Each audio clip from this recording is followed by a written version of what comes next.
Rec nomás. Bueno, buenas noches, ahora sí. Comenzamos con la última clase del curso de tácticas. Si bien el libro tiene 14 capítulos, no 13, hoy vamos a ver las últimas 2 medias juntas, así tampoco se estiraba un poco más. ¿Se escucha bajo? Sí, se escuchaba bien al principio, pero ahora se escucha muy bajito. ¿Ahora?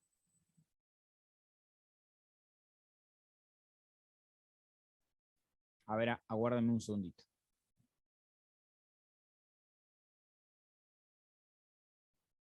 Hola, hola. Hola, hola. Hola. Hola.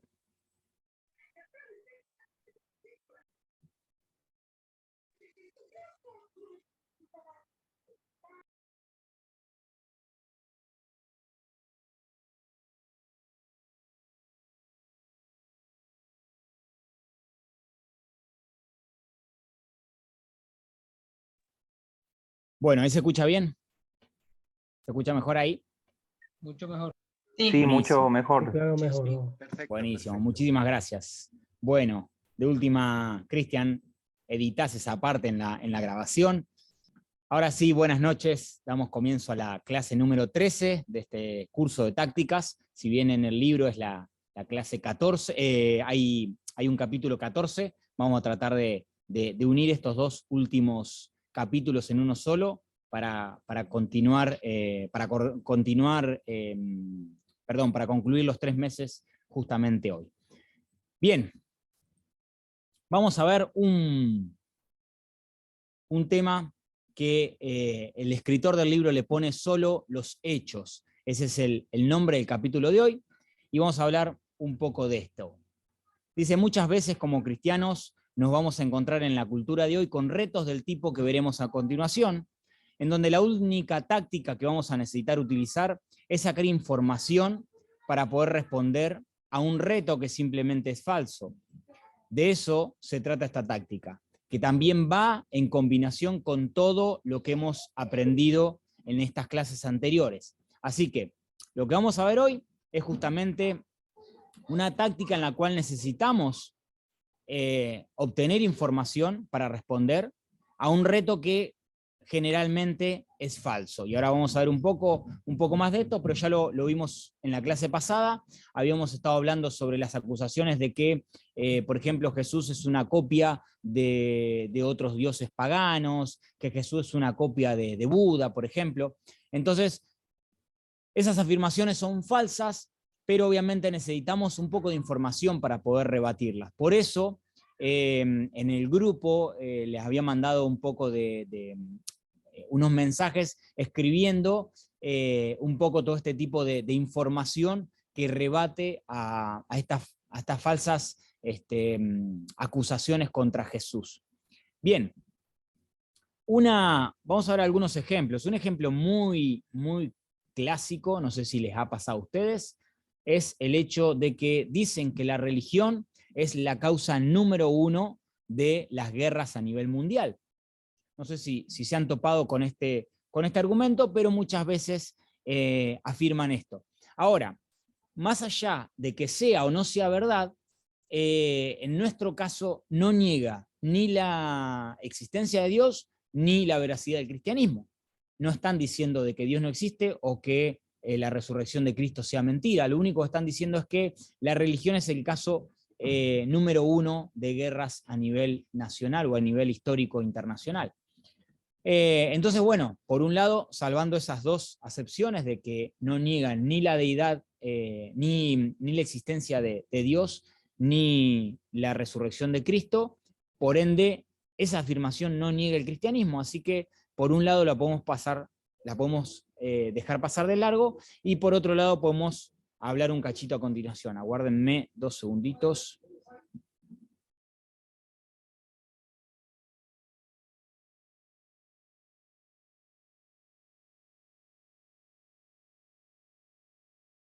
Bien, Ahora sí continuamos, perdón. Bien, la religión es la causa número 1 de las guerras. En un caso así podríamos también utilizar Colombo 1 y 2, o sea, preguntarle, bueno, ¿a qué te referís con religión? ¿A qué te referís con guerras? Aunque ese último punto es bastante evidente, pero bueno, por ejemplo, ¿a qué te referís con religión? Y la otra, la Colombo 2, sería ¿cómo llegaste a esa conclusión? Entonces, podríamos utilizar esas tácticas, pero hay veces que hay que cortar de raíz ciertas afirmaciones e irnos a los datos que están detrás de este tipo de argumentos. En vez de empezar a darle rienda a la charla por este lado, muchas veces se puede cortar de raíz y sobre todo si tenemos la información que niega esta afirmación. Por ejemplo, y acá vamos un poco con los datos o con los hechos, la Enciclopedia de la Guerra, que es una enciclopedia de 1997, escrita por Alan Alex Roth y Charles Phillips, una crónica de unas 1763 guerras se han librado en el transcurso de la historia humana. Eso es lo que habla el libro. De esas guerras, los autores clasifican a 123 por ser de naturaleza religiosa, que es el 6,98%, sorprendentemente bajo de todas las guerras. Sin embargo, cuando quitamos aquellas libradas en nombre del Islam, que son 66, el porcentaje se reduce a más de la mitad, a 3,23%. Entonces, ¿a qué vamos con esto? 1763 guerras. No le estamos tirando un número aproximado, no le estamos diciendo, bueno, alrededor de 1500, 2000 guerras. No, le estamos tirando un número puntual. 1763 guerras se han librado en el transcurso de la historia humana. Ahora tenemos que agregar la de Rusia y Ucrania, así que serían 1764. Pero bueno, una de las características de esta táctica es que debemos usar números concisos. Cuanto más concisos sean los números que utilizamos, más fuerte va a ser el argumento. Porque no es lo mismo escuchar que alguien diga, bueno, más o menos entre 1500 y 2000 guerras, a que alguien te diga 1763 guerras.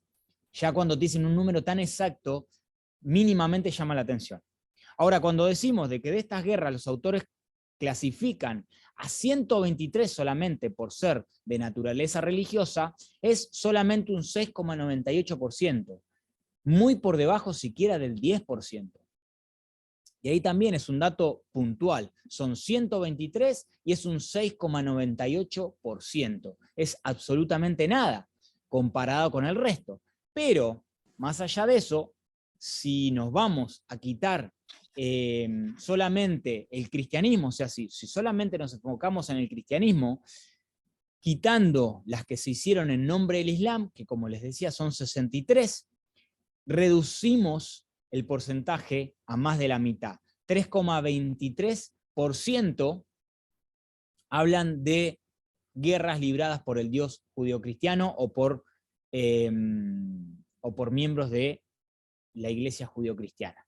Entonces, cuando alguien dice, como en el caso anterior, la religión es la causa número 1 de guerra, les vamos con estos datos y nos damos cuenta de que la religión es la causa de 3,23% de las guerras a nivel internacional en la historia. Es un número súper bajo. Ahora, ¿qué pasa? Vamos un poco, acá vemos un gráfico en el cual muestra las guerras no religiosas, las guerras religiosas no islámicas, las guerras islámicas y las guerras no religiosas. Primero que las islámicas son mayores que las no islámicas, pero no es evidente, ¿no?, lo que vemos de que las guerras no religiosas son por encima muchísimo más en comparación con las guerras religiosas. Solo mostramos 10 de los dictadores más sanguinarios del siglo XX, y esto lo pueden encontrar en muchas fuentes.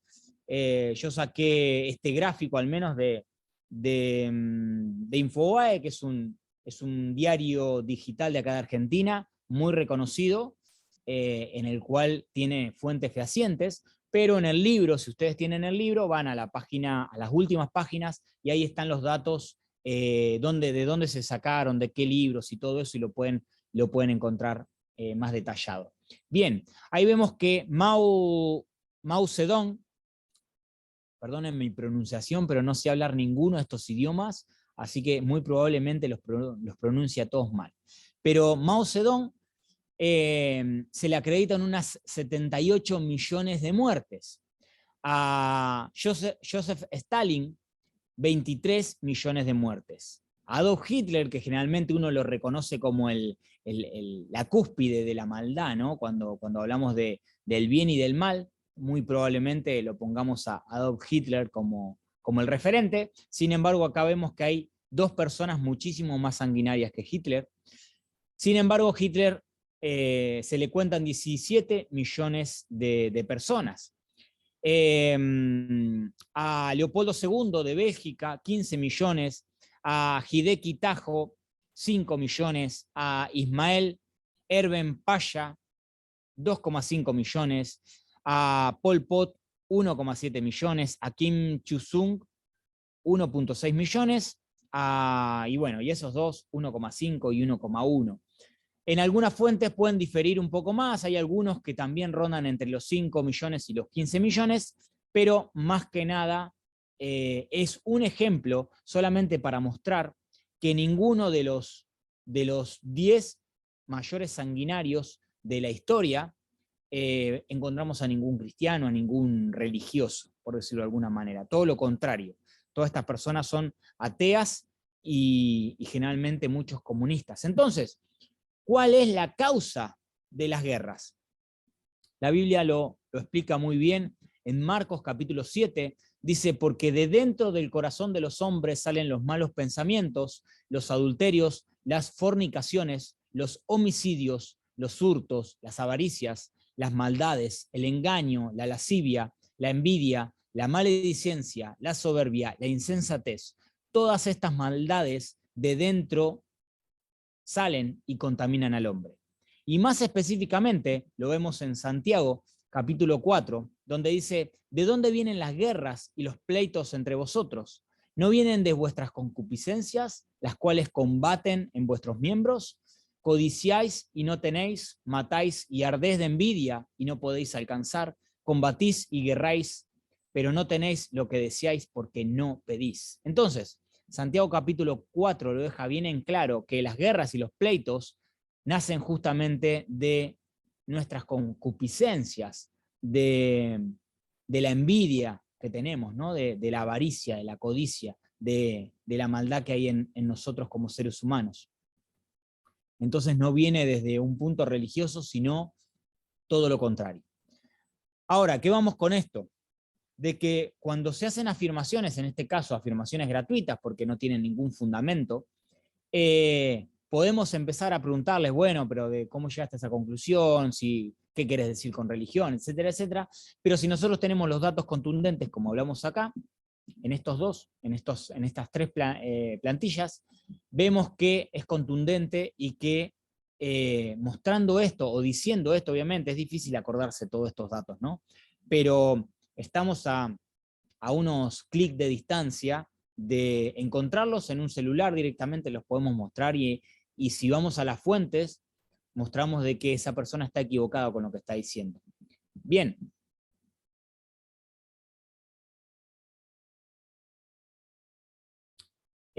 Continuamos. ¿En qué consiste esta táctica? Y ahora vamos a ver realmente en qué consiste, cómo funciona. Primero hay que reconocer los hechos, lo que nosotros realmente sabemos que sucedió y lo que dice la gente que sucedió. Por ejemplo, podemos utilizar Colombo 1 y 2 siguiendo el plan, ¿no? La estrategia. Bueno, ¿a qué te referís con esto? ¿Cómo llegaste a esa conclusión? Y muchas veces nos vamos a dar cuenta de que esos hechos fueron sacados de la galera.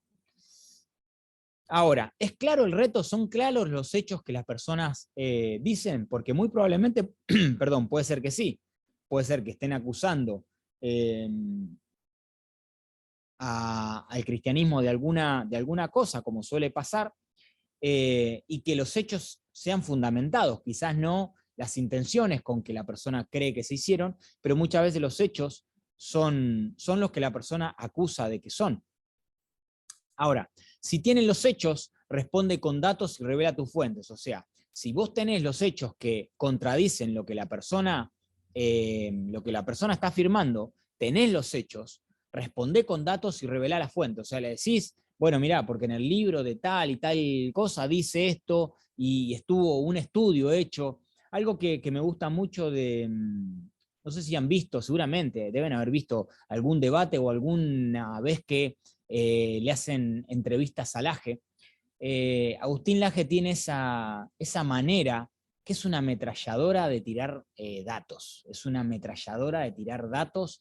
Todo lo que dice son datos puntuales, como le decía hoy, datos exactos, y te nombra la estadística y te nombra quién lo hizo y esto y lo otro. La verdad que Laje en ese sentido es crack.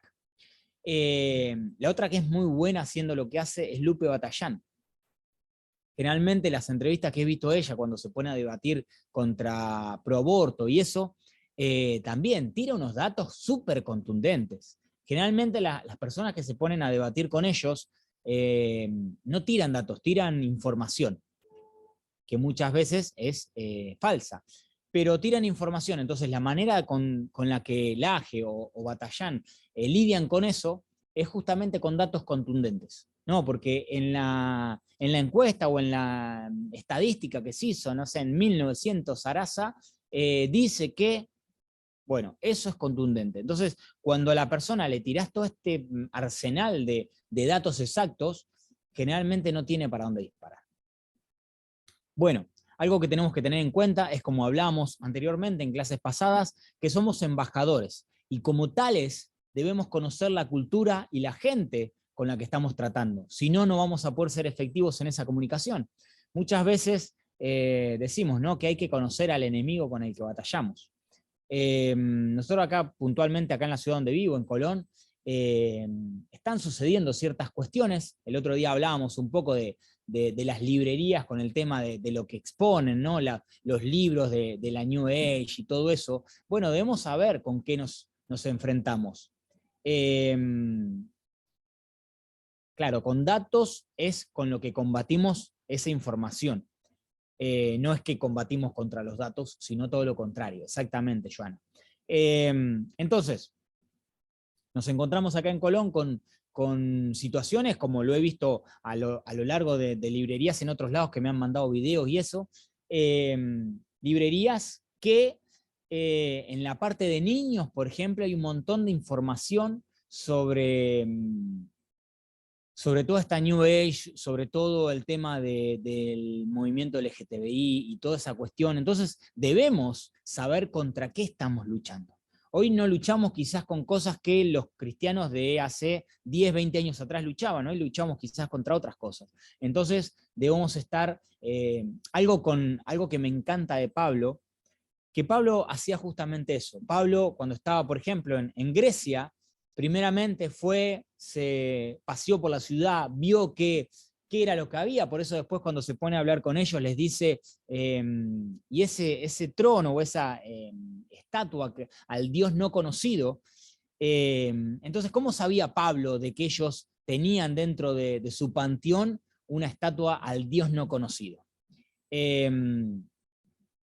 Porque obviamente se empapó de la cultura. Por eso también dice, como algunos de sus filósofos dicen. Ahora, ¿cómo sabía Pablo que ciertos filósofos decían ciertas cosas? Porque justamente se empapó de la cultura. Entonces, muchas veces dicen, che, está mal leer a esto, leer a aquello. Y como decíamos el otro día, si estamos firmes en la roca, podemos leer, podemos mirar cualquier video, que no va a pasar nada, todo lo contrario, lo podemos analizar para poder rebatir todo ese tipo de opiniones. El problema está cuando no estamos firmes y puede ser contraproducente. Nos ha pasado dentro de nuestra congregación que ha venido personas y decir, che, pero en internet vi esto y aquello. ¿Es verdad? Y son cosas que, por ejemplo, contradicen el cristianismo. Bien. Antes de comenzar con el código Da Vinci, ¿alguna pregunta hasta acá? ¿Algo que quieran comentar? Porque nos vamos a meter en materia dura. Vamos a ir hasta el hueso con el código Da Vinci, que ya algo habíamos empezado a hablar la clase pasada.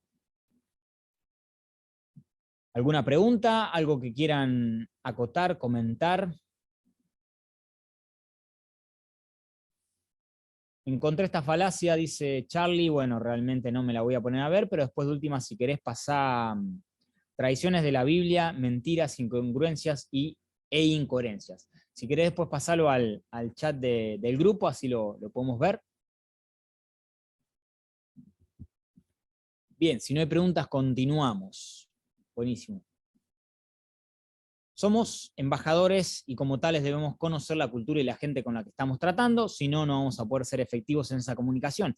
Algo que antes de pasar me acordaba, es que justamente al ser embajadores, cada embajador cuando va a un país extranjero, mínimamente tiene que conocer qué está pasando en ese país. No es que de golpe, bueno, me pintó un viaje a, no sé, a Groenlandia, y voy y me caigo con bermudita y camisita hawaiana, y resulta que en Groenlandia está nevando y hace 25 grados bajo cero.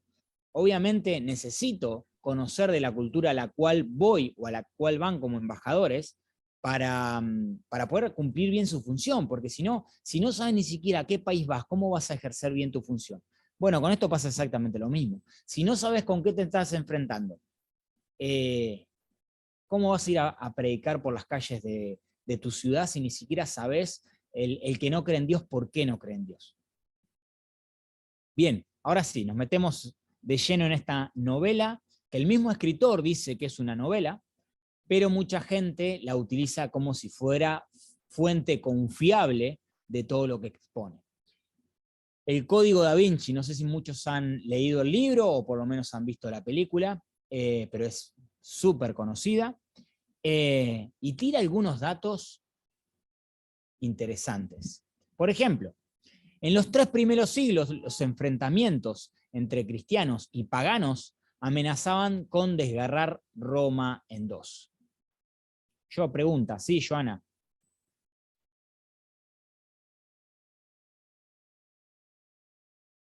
¿Joana?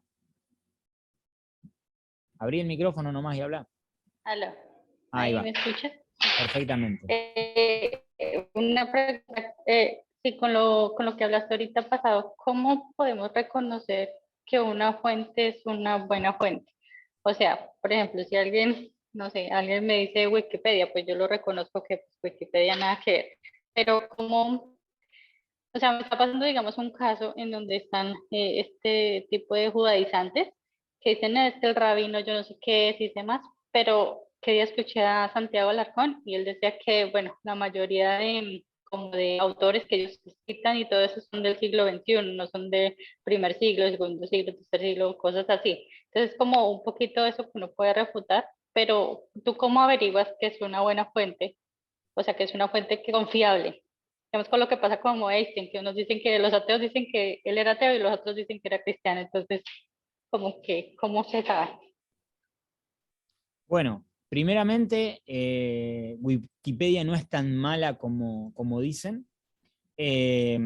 O sea, no, quizás antiguamente sí, hoy por hoy tienen muchos editores y reeditores y toda la cuestión. Yo no puedo poner cualquier burrada en Wikipedia y me la van a aceptar sin tener una revisión. Entonces, primeramente, no es tan mala. Y segundo, que si vos te fijás en Wikipedia, una de las cuestiones, no sé si hiciste o si alguien ha hecho un curso de RTM, de Academy, yo hice, por ejemplo, el de arqueología, que es excelente. Pero cuando teníamos que entregar los trabajos, en la parte final teníamos que poner la bibliografía, de dónde habíamos obtenido esa información. Entonces, en Wikipedia, por ejemplo, si vos te vas al final, o no necesitas irte al final, cuando vas leyendo vos ves unos numeritos en celeste o en azul, y si le das a esos numeritos, te manda al final y tienen toda la bibliografía de dónde fue sacada. Entonces no es que tiran datos al azar, está bien, puede pasar de que esos libros sean, por ejemplo, si te etiquetan como bibliografía al libro que estamos viendo ahora, el de Dan Brown, obviamente no es una bibliografía fehaciente. Ahora, ¿qué hacemos en ese caso? Lo mismo que vos comentabas que hizo Santiago. Primeramente, ir y corroborar la fuente. ¿Cómo corroboró la fuente? Esa persona que me dice, o ese libro del cual me hablan, me voy, lo busco, ¿de qué año es? Esa persona, ¿en qué año vivió? Entonces, nosotros, por ejemplo, que ahora lo vamos a hablar un poquito más adelante, pero no me quiero adelantar, pero, por ejemplo, en el caso que hablamos el otro día con el tema de los evangelios, yo algo que les compartí en el chat era un poco eso, ¿no? No es que en el concilio de Nicea se dijeron, bueno, estos libros, estos evangelios nos son propicios, nos son ventajosos para lo que queremos hacer, los vamos a tomar como canónicos. Y el resto, los que hablan cosas que no nos sirven, los vamos a desechar. No pasó así. Los libros que de los evangelios ya circulaban en ese tiempo, y ahora vamos a hablar un poquito de eso, antes del concilio de Nicea. Ahora, ¿cómo podemos demostrar o cómo podemos ver si realmente es así? Yendo a las fuentes. A las fuentes, cuanto más cercana al hecho sea la fuente, mayor confiabilidad tiene. Por eso, una de las grandes discusiones que hay entre el cristianismo y el islam es justamente porque las fuentes del islam son unos 600 años después de Cristo. Entonces, hablan cosas que supuestamente pasó, como por ejemplo que dicen que Jesús no fue crucificado, o que no murió, o que fue reemplazado. Entonces, poniéndolo delante de un juzgado, de un juez, ahí lo tenemos a Diego Mulki, no me va a dejar mentir.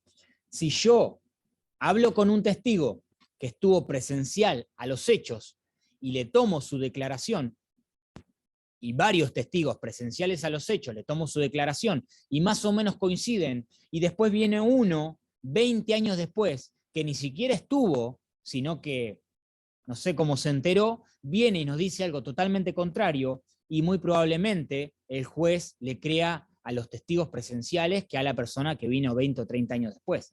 Entonces, con el tema del Islam pasa un poco lo mismo. Ahora, respondiendo puntualmente a tu pregunta, es esa, es buscar, convertirnos en historiadores, en detectives, en investigadores, y empezar a buscar, bueno, si realmente es así, no quedarnos con una fuente, buscar 2, 3, 4, 5.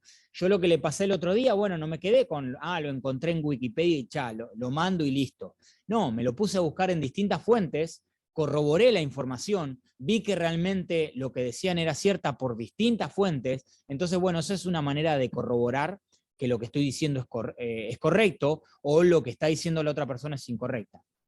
No sé si respondí a tu pregunta, Joana. Sí, señor, total. Muchas gracias. Bueno, te agradezco. Gracias por tu pregunta. Hay un libro que escribió Josh McDowell, dice Sergio, que escribió Evidencia que demanda un veredicto, que justamente analiza el código da Vinci. El libro se llama En busca de respuestas, el código da Vinci. Buenísimo. Seguramente debe tener algo de los datos que vamos a tirar ahora, Sergio. Bien, entonces, esta acusación del libro, ¿no? De Dan Brown. En los 3 primeros siglos, los enfrentamientos entre cristianos y paganos amenazaban con desgarrar Roma en 2. Bueno, veamos un poco los datos. Esto lo podemos resolver de manera simple. Incluso un análisis superficial de este periodo de la historia revela que no hubo guerras entre paganos y cristianos, y por una muy buena razón. Los seguidores de Jesús no tenían ejército ni voluntad de resistirse, más bien consideraban que era un privilegio ser martirizado por Cristo. Ni siquiera lucharon contra atormentadores como Diocleciano, quien ejecutó a miles de cristianos justo 20 años antes de Constantino. Entonces, esta información de que se enfrentaban entre cristianos y paganos y que se amenazaba con la destrucción de Roma, no tiene ni pies ni cabeza, y no hay, perdón, estoy leyendo un mensaje que me llegó privado. Bien, buenísimo, Brian. Como le digo, haciendo un análisis superficial, no hay que escarbar mucho, simplemente buscar un poquito de historia. Y nosotros sabemos que los mártires cristianos muchas veces ni siquiera se resistieron, o sea, fueron directamente o el César o quién es tu señor, el César o quién, y obviamente la mayoría respondió que Cristo era su señor y por eso fueron martirizados. y lo que pasó por ejemplo, dentro del... Uy, no me sale. Donde peleaban los gladiadores y eso. No me va a salir ahora. ¿Cómo? El Coliseo, ahí está, gracias. En el Coliseo vemos que muchos fueron martirizados y era gente que se dejaba matar, ¿no? No ofrecían ningún tipo de resistencia. Entonces, que decir esta acusación no tiene totalmente sentido, ni siquiera nos tenemos que poner a buscar mucho en profundidad. Bien, ahora, otra. La doctrina de que Jesús era el Hijo de Dios se fabricó por razones políticas. Esta es súper. Se fabricó por razones políticas en el Concilio de Nicea en el 325 después de Cristo y se confirmó mediante una apretadísima votación. Bueno, acá nos metemos un poco en materia de la cual hablé en los mensajes que le pasé por privado y un poquito le dimos inicio la clase pasada. La doctrina de que Jesús era el Hijo de Dios se fabricó por razones políticas en el Concilio de Nicea.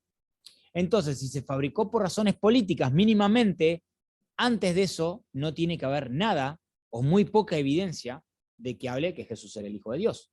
Eso primeramente. Y después que se confirmó por una apretadísima votación. Ahora, esa es la afirmación del libro. ¿Qué pasa con los hechos reales? En el Concilio de Nicea no fue un acontecimiento oscuro de la historia. Contamos con extensos registros de los procedimientos escritos por aquellos que estaban allí. Los que estaban allí en realidad, perdón. Eusebio de Cesarea y Atanasio, diácono de Alejandría. Dos cosas destacan en estos relatos de las afirmaciones de Brown. En primer lugar, nadie en Nicea consideraba que Jesús era un mero mortal. Ni siquiera Arrio, cuyas opiniones descarriadas hicieron necesario el concilio. En segundo lugar, la divinidad de Cristo fue la razón de convocar el concilio, y no meramente su resultado. Tras un debate sin tregua venció el bando ortodoxo. El voto no tuvo nada de ajustado. Fue una victoria arrolladora, rotunda. De los 318 obispos que habían, solo los egipcios Teonus y Secundus se negaron a suscribir el acuerdo. El concilio confirmó lo que se había enseñado desde el principio. Jesús no era un mero hombre, era el Hijo de Dios. O sea, de 318 obispos, 316 estuvieron de acuerdo. Decime dónde está la ajustadísima o la apretadísima votación. Por otro lado,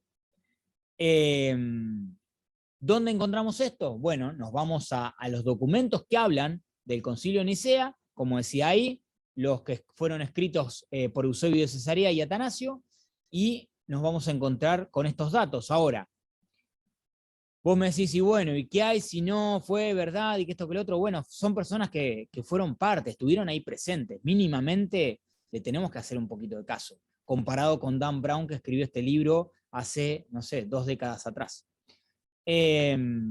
Entonces, nadie en Nicea consideraba que Jesús era un mero mortal.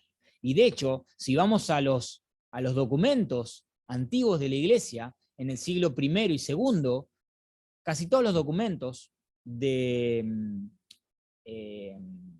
los documentos medianamente ortodoxos o los contundentes que hablan de los cristianos y los que se tiene como verdaderos, ninguno acusaba a Jesús como un mero mortal. Entonces, no es que aconteció en el Concilio de Nicea esto por razones políticas, sino lo único que se hizo fue decir, bueno, este es el material que tenemos. Si algunos están en desacuerdo, bueno, lo vemos, lo evaluamos, pero no hay material contundente en contra. Tengan cuidado con los micrófonos, hay algunos abiertos. Bien. Los manuscritos del Mar Muerto hallados en una cueva cerca de Qumran en la década de 1950 confirman que la Biblia moderna es una invención. Los manuscritos del Mar Muerto hallados en una cueva cerca de Qumran, o los famosos papiros de Qumran, encontrados en la década de 1950, confirman que la Biblia moderna es una invención. Invención es esta, que la sacó de la galera Dan Brown, porque dice primero que los primeros rollos se descubrieron en la década de 1940 y no en 1950, así que ahí ya tenemos un error de datación. pongámosle que se haya equivocado al tipear la persona que hizo el libro, que copió el libro. Por otro lado, los rollos no dicen nada respecto a Jesús. En Qumran no habían evangelios, pero lo que sí había eran documentos del Antiguo Testamento que de hecho confirmaron los escritos que se tenían hasta el momento. O sea, que las Biblias que nosotros teníamos hasta 1940 eran prácticamente exactas, corroborándolas con los documentos que se encontraron en Qumran. ¿Por qué? En Qumran, por ejemplo, se encontró el gran libro de Isaías. Creo que es el libro más grande de Isaías justamente, y cuando lo corroboran o cuando quieren corroborar la Biblia con ese papiro de Isaías, está casi al 100 de exactitud. Y lo que no está en exactitud son cuestiones que no hacen ni siquiera a la doctrina cristiana. Entonces no, Isaías, ¿qué dije yo? Está el rollo completo, sí, exactamente. Sí, exactamente, el rollo de Isaías. Entonces, ahora, ¿cómo sabemos todos estos datos? Bueno, yendo a las fuentes. Por ejemplo, uno de los libros que le recontrarchimega recomiendo, a ver si, voy a ver si me veo, ahí está. Este libro es excelente, recomendado por uno de los miembros del curso, por Willy, Los Padres Apostólicos, o en este caso, Obras Escogidas de los Padres Apostólicos. Por ejemplo, tenemos las cartas de Ignacio Mártir, las cartas y el martirio de Policarpo. Tenemos carta de Policarpo. Policarpo era el discípulo de Juan. Bueno, carta de Bernabé, carta de Diogneto, fragmento de Papías, bueno, la Didaché. Tenemos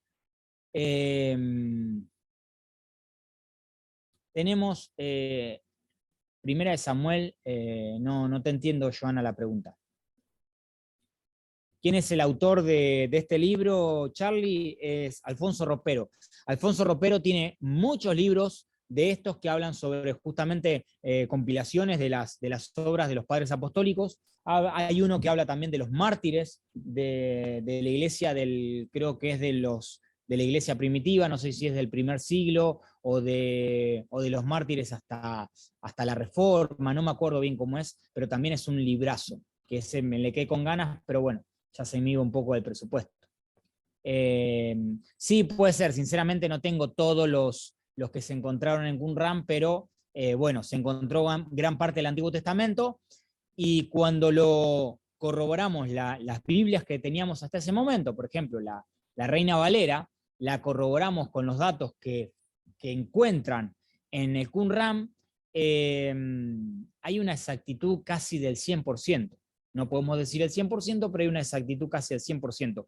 Doctrinalmente es un 100% de veraz. Sí, está bien, Nico, tenés razón. Ropero es el editor. Obviamente que los escritores son los padres apostólicos. Tenés razón. Es el editor, es el que hizo el compendio, por decirlo de alguna manera.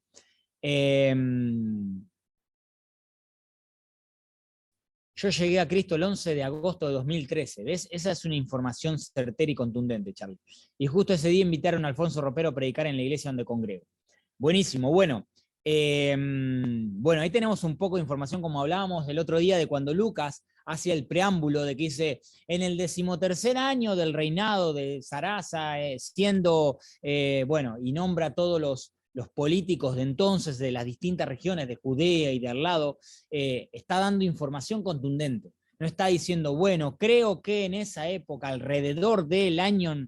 No, está dando información certera. Pasaba esto, acontecía esto, tal era emperador, tal era procónsul, tal era esto. Esa es la información que nosotros como apologistas en este caso tenemos que dar. Información contundente, certera, segura. Así que bueno, vamos hasta ahí con eso. Por ende, podemos decir que el Código Da Vinci es un mito destrozado. Por esta evidencia, obviamente que hay mucho más, pero si no, tendríamos que dar una clase exclusiva del Código Da Vinci, y como bien dijo Sergio, hay un libro por Josh McDowell que habla puntualmente todo el libro en contra del Código Da Vinci, así que quienes quieran tener un poco más de información lo pueden buscar. El libro se llama, ya les digo, En busca de respuestas, el Código Da Vinci. Bien, hasta ahí vamos. Ronnie y Elena dice, las supuestas contradicciones de esas páginas no son nada nuevas, son las mismas objeciones de siempre. Lo que denota el autor y esa página es la falta de conocimiento en literatura antigua, cultura antigua y la forma en que se narraban las historias. Tampoco saben mucho de cultura judía y hebrea del antiguo cercano oriente. Exactamente. Es lo que yo le decía la otra vuelta, de que los argumentos que nos vamos a encontrar, los argumentos ateos con los cuales nos vamos a encontrar, no son ningunos nuevos. Son todos refritos, como le dicen en algunos países, ¿no? Reciclados de mitos anteriores o de acusaciones anteriores y que las van modificando de una manera u otra para ser un poco más novedoso, pero ya está todo, generalmente está todo refutado. Bien, ¿alguna pregunta hasta acá? Si quieren, prefiero que en vez de escribirla la digan al aire, porque si no me pierdo con los mensajes. Si alguno tiene una pregunta, una duda, un comentario acerca de esto, mándenle. José Rodríguez levantó la mano. A ver, José Rodríguez. Sí, solo un comentario que quería añadir con respecto a lo que dices del Qumran, es solo, o sea, no sé si lo vas a decir más adelante, y es que hay personas que confunden lo del Qumran con unos hallazgos que se encontraron en Nag Hammadi, en Egipto, donde dicen que el Evangelio de Tomás fue encontrado ahí. Entonces, como fue prácticamente casi que en la misma fecha, hay gente que como que dice, bueno, el Evangelio de Tomás también se encontró en Qumran. Entonces eso puede ser algo que tal vez en algún momento nos vayan a preguntar, ¿no? Entonces quise añadir eso porque también lo vi en un video de una persona hablando sobre eso. Buenísimo el aporte, José. Sinceramente no vamos a hablar al respecto, simplemente era un pantallazo de esto. Y bueno, justamente le podés dar esa información, decir en dónde fue encontrado el Evangelio de Tomás, y si queremos profundizar un poco más, de qué año data el Evangelio de Tomás, de que realmente se le atribuye a Tomás, pero por la datación de escritura no le pertenece a Tomás, porque Tomás ya estaba muerto cuando se escribió. Entonces, bueno, eso es lo que pasa con los pseudoevangelios o los evangelios apócrifos o los evangelios gnósticos, como le llaman en algunos casos. Es justamente eso, ¿no? De que primeramente son evangelios mucho más tardíos que los 4 evangelios que tenemos nosotros. Y la diferencia es que no fueron escritos ni por testigos oculares, ni por discípulos de esos testigos oculares, sino por gente que fue escrita mucho más tarde. Entonces por eso la iglesia no los tiene en cuenta, no por otra cuestión. ¿Puede decir cosas que sean verdaderas? Sí, pueden decir cosas que sean verdaderas, pero en general la iglesia no los tiene en cuenta porque no fueron de primera mano, como quien dice, ¿no? Y lamentablemente hay cosas dentro de esos evangelios que en algún momento me gustaría también estudiarlo en profundidad para poder dar clase de eso. Tengo muchas ganas de estudiar sobre los pseudoevangelios, porque justamente ahora que estamos con toda esta New Age y todo eso, se utiliza muchísimo el Evangelio de Tomás, el Evangelio de Judas, hasta hay uno creo que de María Magdalena. Y obviamente se agarran de esas cosas y dicen barbaridades, entonces está bueno saber y tener material contundente para rebatirlo. Muchos de la New Age utilizan hasta pasajes bíblicos para hablar de todo esto, así que bueno, hay que tener mucho cuidado con todo eso. Ahí lo veo conectado a mi queridísimo amigo Ronnie. ¿Cómo estás, Ronnie? Bendiciones, qué bueno tenerte del otro lado. Yo tuve una Biblia, Dios habla hoy, dice, me gusta su traducción, era edición de referencia y te daba la introducción del libro, y en el caso de los libros apócrifos hablan de historias ficticias y de fantasía basados en el resto de las escrituras. Sí, hay varias Biblias que hablan de eso. Yo tengo varias traducciones, tengo una que me gusta mucho, que es la Pellita, que también tiene una introducción a cada libro. Está muy buena ese tipo de Biblias. ¿Cómo andás, Ronnie?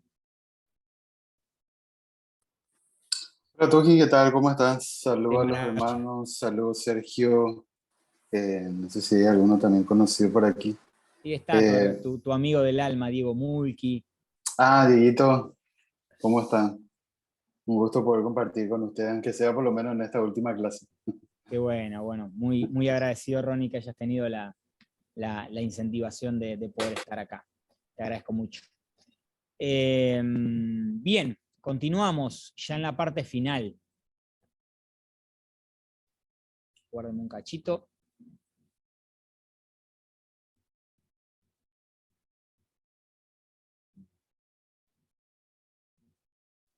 Bien, entonces, como le decía, por medio de toda esta información, destrozamos el mito del Código Da Vinci. Muy pequeño en comparación del libro, por ejemplo, de Josh McDowell. Brian, si puedes pasar el formulario de asistencia, te agradecería mucho. Bien, continuamos. Gustavo, antes de seguir, ¿querés tomar la palabra? Bueno, sí, solamente quería hacer la aclaración de que el libro de Brown nunca dejó de ser un libro de ciencia ficción. Sí, o sea, eso hay que siempre tenerlo en cuenta porque muchas veces, o sea, la gente que hace estos reclamos de que es un libro que tiene aspectos históricos, se le olvida que es un libro que originalmente por el mismo autor es un libro de ciencia ficción. Que se hayan metido datos supuestamente ciertos, eso es otro rollo. Pero por otro lado, también hay que recordar que si está mezclado el libro con datos reales y datos ficticios, ¿cómo puedes saber cuáles son los reales y cuáles son los ficticios? ¿Sí? O sea, la gente nunca realmente pudo saber si era un libro realmente histórico, por lo cual se puede devolverle, por así decir, a la gente en el argumento, o se podía en el final, en el pasado, porque ya casi nadie habla de esto, diciéndole, bueno, ¿cómo sabes que ese dato no es de los ficticios, sino de los reales? ¿Me explico? Porque en realidad no había manera de comprobar a qué se estaba refiriendo el autor como ficción y a qué se estaba refiriendo como un dato real, a menos que hiciera la investigación. Pero bueno, nada más eso, o sea, recordar que siempre fue un libro de ciencia ficción y que no se puede realmente confiar en él en lo absoluto debido a su naturaleza. Eso era un detalle nada más. Buenísimo, Gustavo, te agradezco tu aporte. Y sí, como mencionaba por ahí al principio, es justamente eso, él mismo reconoce que es una novela, y esa mezcla que tiene por ahí que vos decís, Gustavo, de entre realidad y ficción, y que a la gente le puede llegar, yo creo que es una táctica que él utiliza, porque mezclando información verdadera con falsa, yo puedo hacer creer de que la que estoy filtrando como falsa también es verdadera. Me parece que es una buena estrategia desde su punto de vista, ¿no? Como imagino que él no es cristiano, así que Claro. es una buena estrategia que él utiliza, y que Satanás utiliza, ¿no? De mezclar. Por eso mismo pasa en el agnosticismo, en toda esta movida de la New Age y todo eso, de que mezclan cosas bíblicas con cosas que nada tiene que ver. Entonces ahí está la ensalada, y muchos ven de que si, mirá, pero habla de la Biblia, entonces no debe ser que sea tan malo. Y muchos se enganchan con el tema del yoga, del reiki, de todo ese tipo de cuestiones, porque bueno, aparentemente si hablan de cosas bíblicas, bueno, no debe ser tan malo, ¿no? Así es. Ahora, aquí quiero también decir una cosa. Yo estaba ya viviendo aquí en Estados Unidos cuando salió el libro y la película, y las iglesias proveían muchos estudios acerca tanto del libro como de la película. Y sin embargo, a pesar de todas las aclaraciones que se hicieron sobre el asunto de que no era un libro real o de hechos históricos reales, sí causó muchísimo daño, digamos, a la iglesia evangélica, por lo menos aquí en los Estados Unidos. ¿Por qué? Porque la gente, como sabemos por su naturaleza humana, caída, pecadora, siempre va a buscar excusas para evadir el tema de la fe al Señor o a la iglesia, etcétera. Entonces la gente realmente lo tomó, por así decirlo, como algo verídico. Iba y veía la película o leía el libro y decía, ya ven cómo no es cierto lo del cristianismo, y hasta ahí se quedaban, pero no hacían ningún esfuerzo de investigación porque de alguna manera apagaba sus conciencias. ¿Sí me explico? Totalmente. Entonces, sí causó mucho daño, pero obviamente los cristianos sabemos que pues podíamos refutarlo relativamente fácil. Buenísimo, Gustavo. Y sí, por eso insisto en que es tan importante la apologética puertas adentro. Porque muchas veces vemos como que la apologética siempre es para afuera, para los ataques ateos o para el ateo que piensa de tal o cual manera, pero muchas veces la apologética es necesaria puertas adentro de nuestras iglesias, porque necesitamos que el que es cristiano sepa, y cuando se tope con este tipo de información tenga un recurso a donde acudir y diga, bueno, capaz que no conozco si es verdad o no, pero puedo buscar, hablar con tal persona, hablar con el pastor, hablar con el que me dio clase de apologética o lo que sea, para ver cómo es este caso. Entonces, y si no, por lo menos tener una conciencia, como vos decís, después ya cada uno toma la decisión que quiere tomar, ¿no? A partir de que conocemos las dos fuentes, cada uno toma la decisión que toma, como leíamos un poco la clase pasada, que el científico este decía, no podemos permitir un pie divino en la puerta de nuestras aulas. Por más que nuestros argumentos sean medio malabarescos, preferimos mantener eso a que ponga un pie divino en la puerta de nuestras aulas. Hay Entonces, una predisposición. sí. Una predisposición. Uh-huh.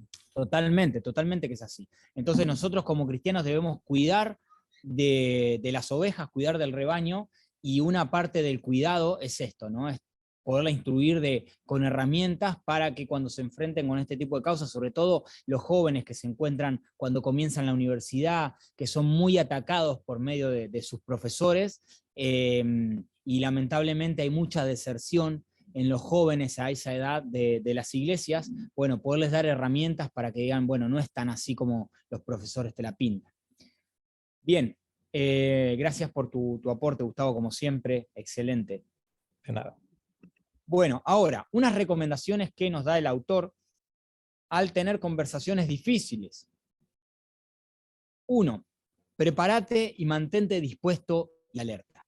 O sea, este curso, creo que desde la primer clase, algo en los cuales les he hecho hincapié, es justamente a que nos preparemos, a que no nos quedemos como meros cristianos y decir, bueno, leo lo que dice la Biblia y tal, sino, nada, buscar, estudiar, profundizar. O sea, que los libros que tengamos en nuestra biblioteca no sean simplemente adornos, sino que sea material de estudio. Obviamente nada reemplaza la palabra de Dios, nada, absolutamente nada reemplaza la Biblia. Y nosotros debemos leer la Biblia más que cualquier otro libro. Pero es muy bueno que podamos utilizar otro tipo de literatura para enriquecer nuestro conocimiento. Entonces, preparémonos, estemos siempre dispuestos y alertas, siempre cuando surge una afirmación que tenga que ver con estas cosas o con algo que nos damos cuenta que no es verdadero y que está incriminando, por así decirlo, al cristianismo, estemos alerta para percibir ese tipo de cuestiones. Y estemos siempre dispuestos, como decía Pedro, ¿no? Estar siempre preparados, estar siempre dispuestos a dar respuesta de la fe que hay en nosotros. No compliquemos las cosas, el evangelio es lo primero. Muchas veces no es necesario hablar nada de apologética, y es también algo que desde las primeras clases medianamente vengo hablando. Si no es necesario utilizar apologética, no lo utilicemos. Directamente, como decía Confucio, creo que era, no utilicemos cañones para matar mosquitos. Entonces no la compliquemos. Si con solo predicar de Cristo y del amor de Cristo y de la salvación, ya está, listo, no necesitamos hacer más nada. Yo, por ejemplo, una de las cosas que me han visto por ahí en algún video, en la otra vuelta, sentado en una mesa hablando con un muchacho, yo primeramente les predico el evangelio. Les empiezo a hablar bueno, preguntarle qué crea, qué pasa después de la muerte, de la vida, del cielo, el infierno, perdón. Y a partir de ahí hablo de los mandamientos y hablo de la salvación por medio de Cristo. No uso apologética. O sea, yo presento el evangelio. Y es súper eficiente. Ahora, tengo la apologética guardada en la mochila. Entonces, cuando alguien me viene a decir, no, pero tal cosa, bueno, para un cachito, saco de mi mochila y desarrollamos tácticas, desarrollamos argumentos, mostramos hechos, que no sea la primera herramienta, que no sea el primer disparador. No, porque tal, no. prediquemos de Cristo y del Evangelio, y si es necesario, como decía el hermano de Samuel, otro de mis pastores, él decía una frase que tampoco era de él, pero él la decía mucho, de que prediquemos de Cristo, y si es necesario, hablemos. Entonces, bueno, me parece que en este caso también se puede utilizar, ¿no? Prediquemos de Cristo, y si es necesario, utilicemos la apologética, si no, quédate de la guardada que vas a tener momento para utilizarla. Bien, otra de las cuestiones. Yo lamentablemente utilizo lenguaje eclesiástico y litúrgico dentro de los grupos cristianos porque, bueno, al toparme con gente de Centroamérica y con gente de otros lados, que están todos muy acostumbrados, el hermano de acá, hermano allá, está buenísimo. Pero cuando lo usamos con alguien que es ateo, amén, gloria a Dios, aleluya. No, esas cosas no. Tratemos de evitar esas cuestiones, no nos parezcamos a extraterrestres cuando hablamos con las personas. Eso de última, en el peor de los casos, dejémoslo para dentro de la congregación, para dentro de la iglesia.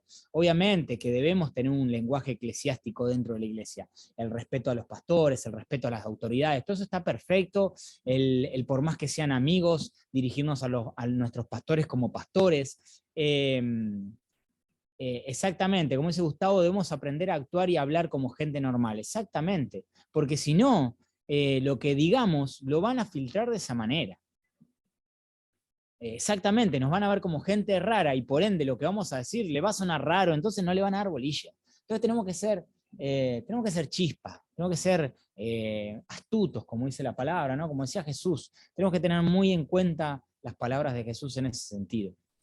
Enfoquémonos en la verdad del Evangelio, no en los beneficios. Otra cosa que comúnmente cometemos, y muchas veces cuando hace poquito que estamos dentro de la iglesia, o dentro de la fe cristiana, hablamos de vos estás mal, no, vení que Cristo te va a ayudar, estás mal económicamente, Cristo te va a prosperar, estás pasando por una situación de enfermedad, Cristo te va a traer sanidad.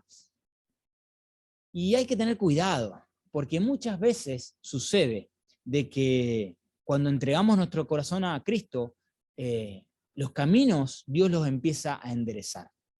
Entonces, muchas veces la sanación llega, muchas veces la prosperidad llega, muchas veces la alegría llega, y llegan un montón de cosas. En mi vida puedo dar testimonio de muchas de esas. Antes de conocer a Cristo, mi vida era una manera, y si aún no se conectó mi pastor que está al otro lado, puede dar testimonio de eso. Mi vida era un caos, consumía, vivía mal todos los días, renegado, el domingo estaba súper depresivo, y Dios fue cambiando todo eso.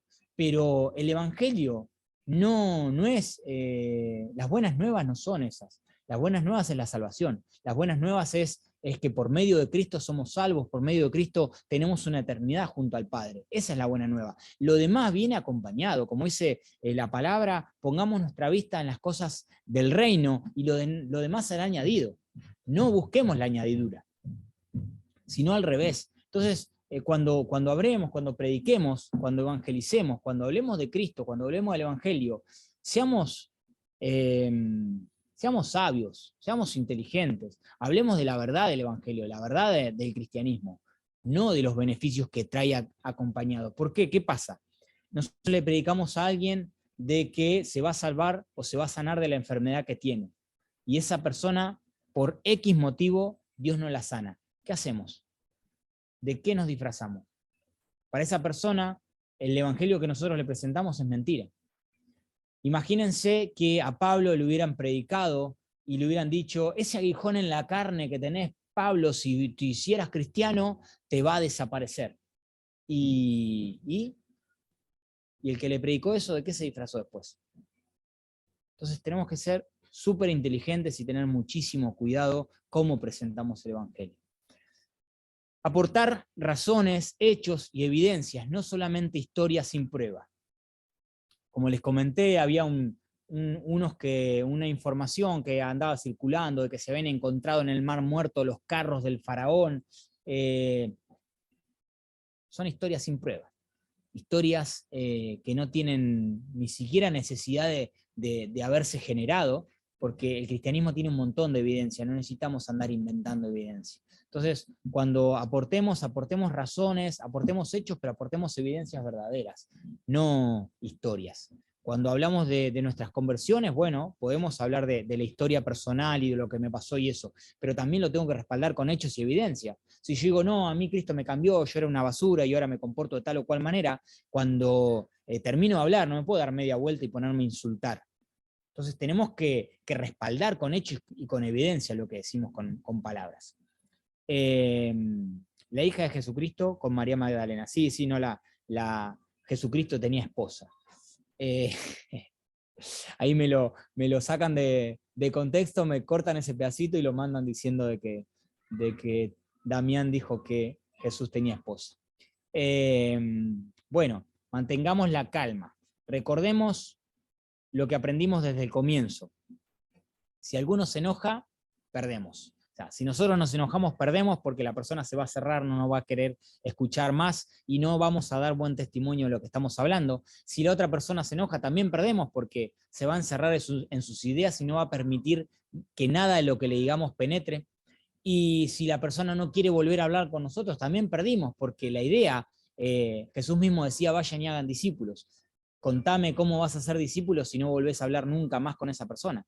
Muchas veces pasa de que nos vamos a encontrar a alguien, ya sea en un supermercado hicimos un viaje en vacaciones y le predicamos a alguien en las vacaciones, y bueno, muy probablemente no lo vamos a encontrar más, o mientras esperamos el colectivo, o lo que sea.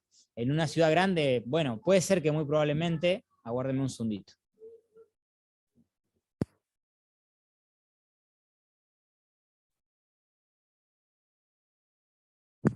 Perdón. Bueno, como les decía, muy probablemente nos encontremos a alguien, a los que vienen en ciudades grandes, y si te encontrás a alguien y predicás en la parada del colectivo, muy probablemente no la vuelvas a ver a menos que se compartan los teléfonos. Pero bueno, sacando ciertas excepciones, la idea es que podamos seguir teniendo charlas con esa persona. Bien, otra, muy importante, si la persona quiere irse, lo debemos dejar. No le insistamos, no, pará que tengo algo más para decirte. No, pero vení, todavía no te conté la mejor parte. No, pero pará que en este libro lo que dice, no, si la persona se quiere ir, déjala que se vaya. Pero no dejes que se vaya con las manos vacías.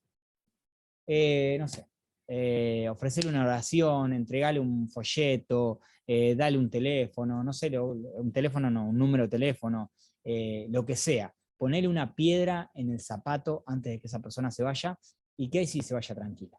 Pero tengamos eso en mente, en cuenta, ¿no? Bien, una de las cosas que he aprendido es que cosas como estas, los versículos del final, han sido de gran bendición para muchos de ustedes, así que me pone muy contento y los puedo compartir. Ya cerrando la clase, estamos cerrando súper temprano, o no hubieron muchas preguntas, no hubieron muchas intervenciones, entonces eso agilizó la clase. Algo que decía Jesús y que fue tomado nota por Juan en el capítulo 16 de su libro, dice, en el mundo tendrán aflicción, y esta es la parte que a muchos de nosotros no nos gusta como cristianos. No queremos tener aflicciones. Nos gusta la siguiente parte, la siguiente que dice, pero confiad, yo he vencido al mundo. Entonces Jesús nos deja esta buena noticia, de que bueno, y es lo que siempre digo en mi congregación también cuando hablo de la buena noticia, ¿no? Para que una buena noticia sea contundente, sea realmente buena, tiene que haber una mala noticia antes, como para que sea realmente importante. Porque si todos los días sale el sol, decir, uy, hoy salió el sol, no es una buena noticia. Ahora, si venimos de, no sé, un mes de lluvia y de nublado, que haya un día de sol, es una re buena noticia. Entonces con esto Jesús ponía primero, ¿no?, la mala noticia. En el mundo van a tener aflicciones, en el mundo van a sufrir aflicciones, en el mundo no la van a pasar bien. No es color de rosa el Evangelio. Por eso no prediquemos de que el Evangelio es color de rosa, porque Cristo mismo decía, en el mundo van a tener aflicción. Pero, y ahí está la buena noticia, confíen, yo he vencido al mundo. Una más y la última está escrita en Mateo capítulo 28 y es una esperanza y una fe que podamos tener esto, ¿no? Que Jesús, antes de irse, nos deje este dato, es un refrigerio, es como encontrar agua en medio del desierto, ¿no? Yo estoy con ustedes todos los días hasta el fin del mundo. Cuando nos sentamos solos, nos sentamos mal, nos sentamos que no damos pie con bola, como decimos acá, acordémonos de que Jesús iba a estar con nosotros todos los días hasta el fin del mundo, siempre, en toda situación, en todo momento, por más que nosotros veamos a Jesús o a Dios alejados de nosotros, Él nos prometió estar con nosotros todos los días hasta el fin del mundo. Así que guardemos esa esperanza y bueno, hasta acá la clase de hoy. Me gustaría que si alguno tiene alguna duda sobre la clase, sobre el curso en general, acá se termina, así que es ahora o calla para siempre. Bueno, buenísimo que no hayan ninguna dudas, me parece excelente. Después no vengan con los mensajitos ni nada de eso, no le voy a responder a ninguno. Bueno, hemos llegado hasta el final. Les dije que íbamos a tener un par de sorpresitas, obviamente ese par de sorpresitas. Ah, Nico, dale. Bueno, de pronto, un poquito, nosotros venimos hablando de todo este tema de presentar información, de saber cómo redireccionar las preguntas, pero no sé, a veces es un poquito complejo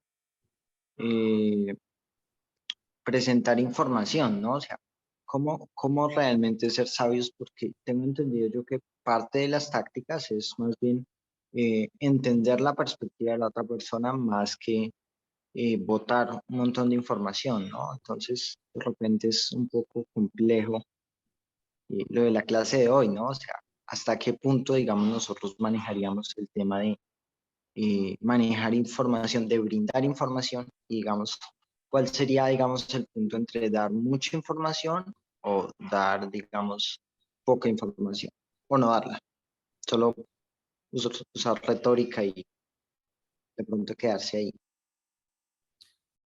Bueno, creo que está buena tu pregunta, Nico. Creo que cuando vimos la clase de la planadora, les dije que muchas veces con lo básico como que hacía Jesús, ¿no? Cuando le preguntaban ciertas cosas, sobre todo cuando lo ajustician o lo acusan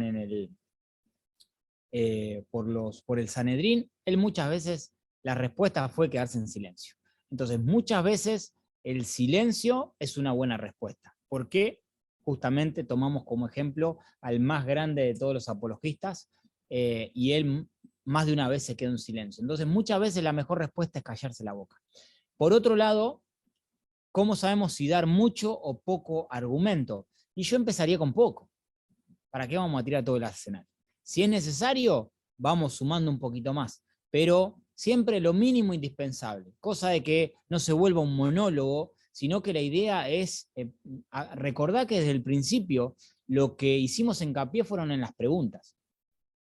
Entonces, las preguntas, la persona que tiene que responder es la otra persona. Entonces, en teoría tendría que hablar más la otra persona que lo que hablamos nosotros.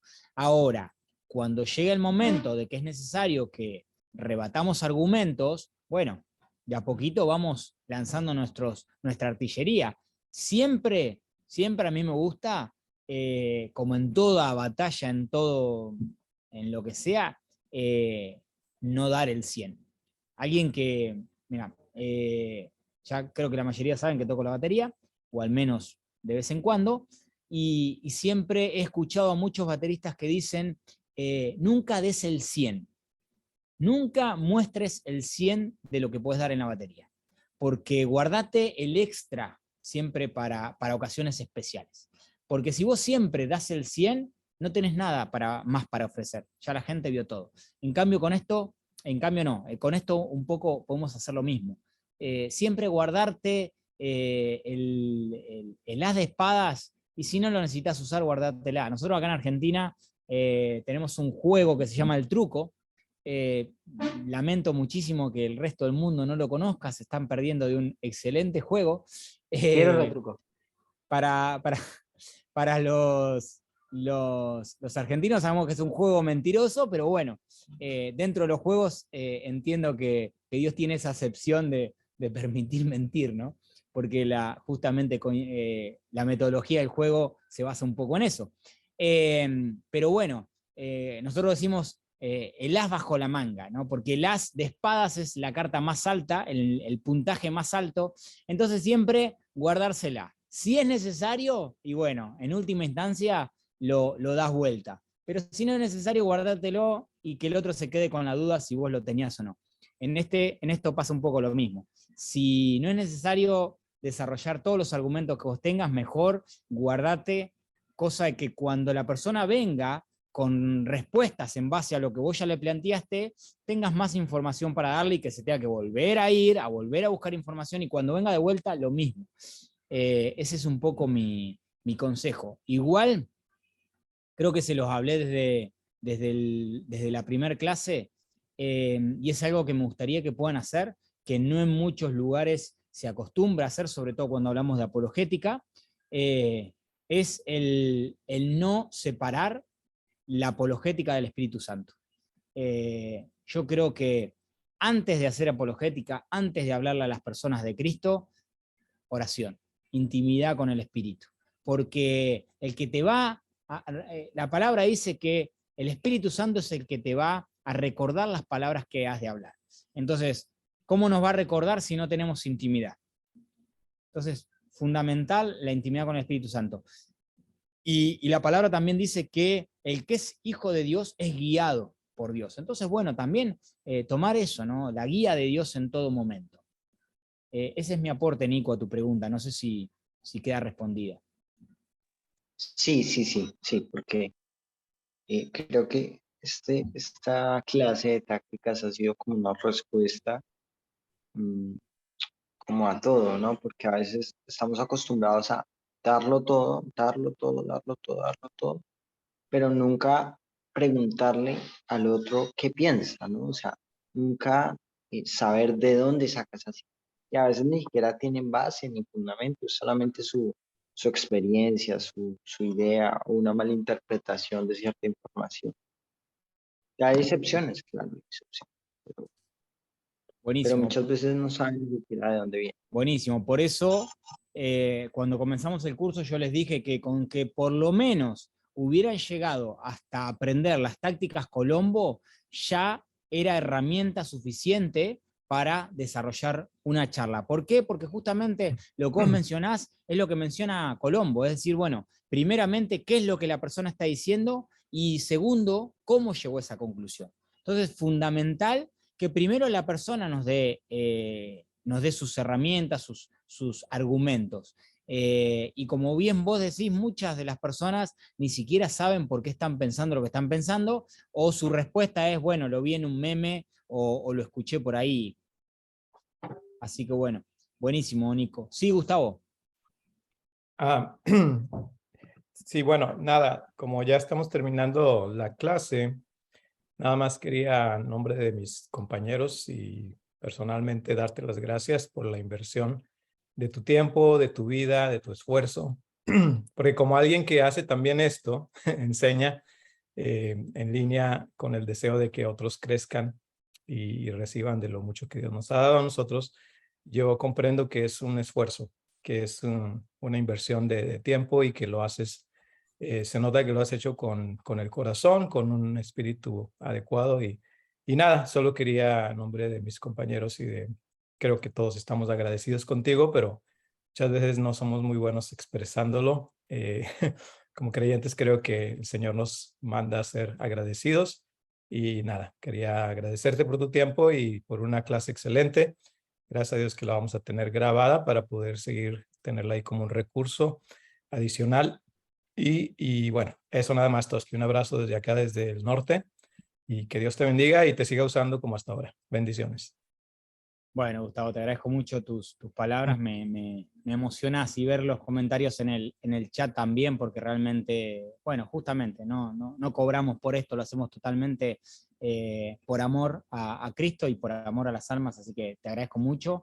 Y creo que una gran bendición que he tenido con este curso es, como bien decía Willy, coincido totalmente con vos, Willy, haberlos conocido, conocer gente súper excelente, como en este caso, Gustavo, conocerte por medio del curso, la verdad que muy agradecido, y sé que no va a ser la última vez, sino que ya estamos trabajando en conjunto, así que entiendo de que, bueno, Dios por algo también hace las cosas, y por algo también pone, si es algo que le banco mucho a Dante Gebel, y yo sé que hay muchos que lo critican, pero hubo una prédica de él que a mí me emocionó muchísimo, y cuando habla de las redes sociales del cielo, ¿no? ¿Cuáles son las redes sociales del cielo? Bueno, es esas que Dios te conecta con gente que realmente te tiene que conectar. Y bueno, nosotros por medio de las redes sociales nos conocemos, esto y lo otro, podemos conocer a alguien de tal lado, pero no hay mejor red social que la del reino. Así que agradecido súper por también haberlos conocido, porque Dios me permitió esta chance. Okay. Joana.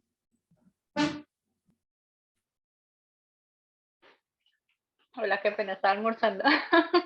Buen provecho. Muchas gracias. Tosquiola, muchísimas gracias por este curso, ha sido de gran bendición. Espero que continúes así creciendo, haciendo muchos más cursos, que nos ayudes a todos los que estamos lejos, que no tenemos muchos recursos en español.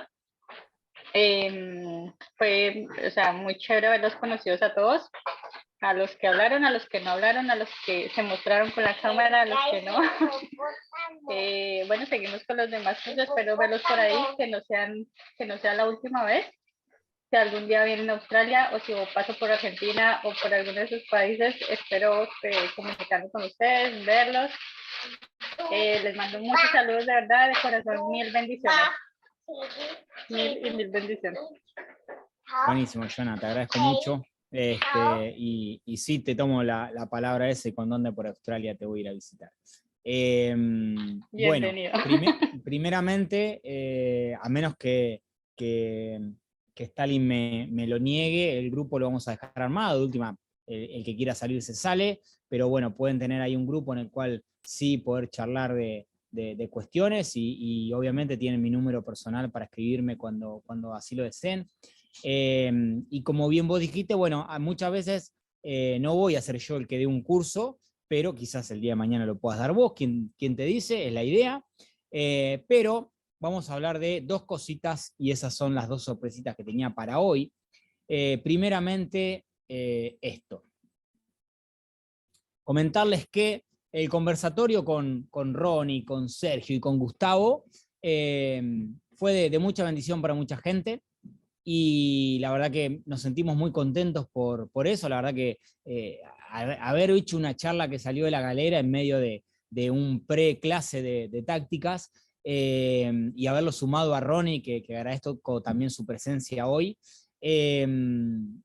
creo que bueno, nos sorprendió y nos hizo darnos cuenta de que bueno, estaba bueno para darle una continuidad, una segunda parte.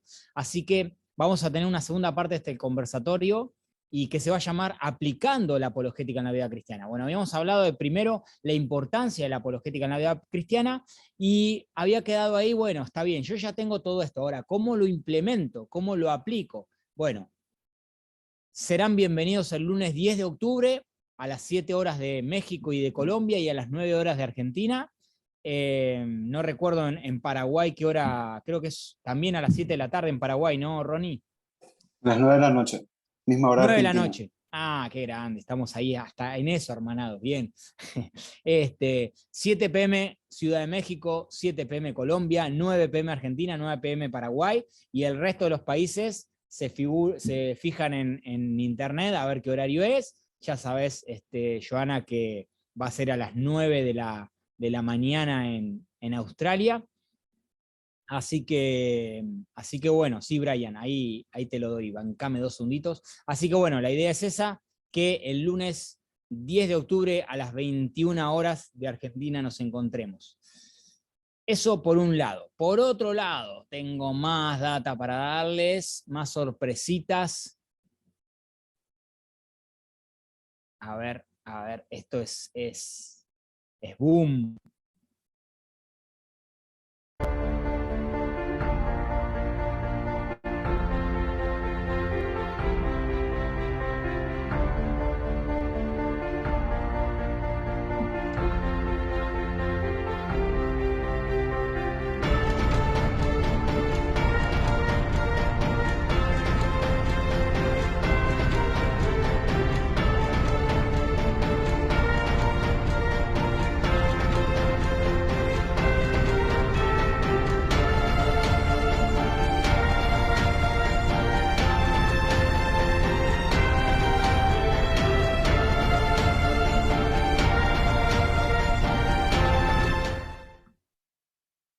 Ya con esa música hasta a mí me dan ganas de estudiar de nuevo.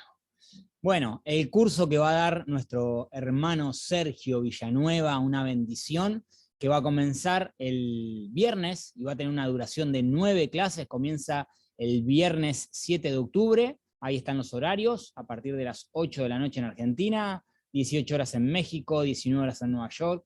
Las clases van a ser por vía Zoom, así que cualquiera que quiera comenzar el curso, que es totalmente gratuito, y damos gracias a Intelectuales Teístas, que es quienes organizan toda esta movida, ¿no? Se puedan comunicar con ellos, ya sea con Carla, que está ahí del otro lado, con Sergio, Melvin no sé si está, pero también pueden hablar con Melvin, con Nico también, pueden hablar con ellos para dar entrada a sus nombres, y ganarse un espacio en este curso totalmente gratuito.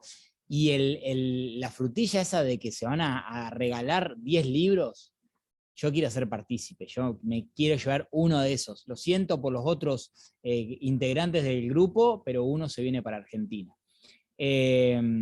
Así que bueno, eso es un poquito de lo que les quería decir.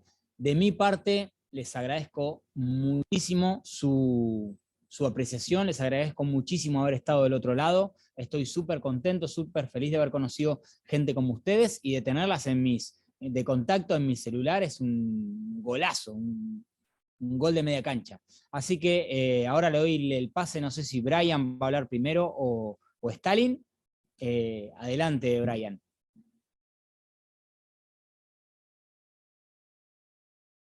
O Stalin, no sé quién va a ir. O Cristian. Bueno, empieza que no está, creo que no está Stalin ni Brian. Pues primeramente, gracias a Dios por la vida de cada uno de ustedes, por la vida del profe Damián. Darles las gracias por mantenerse. Empezamos bastantes personas y terminamos los que tenían que terminar, los que tenían que estar. Y gracias a Dios por sus vidas.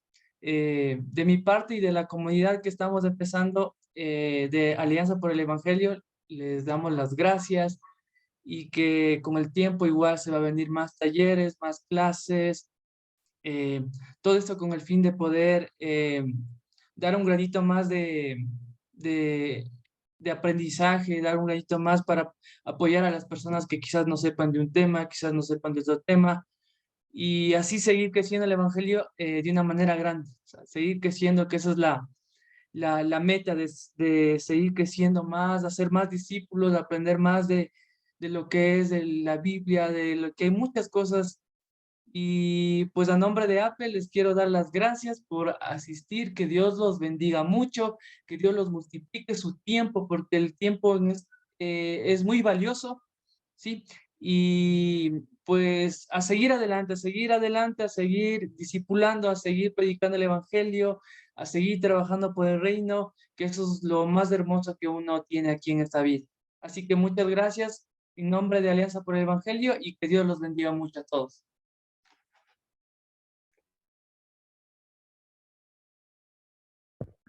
Bueno, buenísimo. Bien, ¿alguno más quiere comentar algo, compartir un dato, si di una información? Carla, corregime si me equivoqué en algo, ahí estás, por eso ahí te tengo, así que si dije algo mal, corregime, en el video estaba bien claro, pero por las dudas, nuestro apoyo, al menos de mi parte, a la gente de Intelectuales Teístas, muy agradecido con todos ustedes.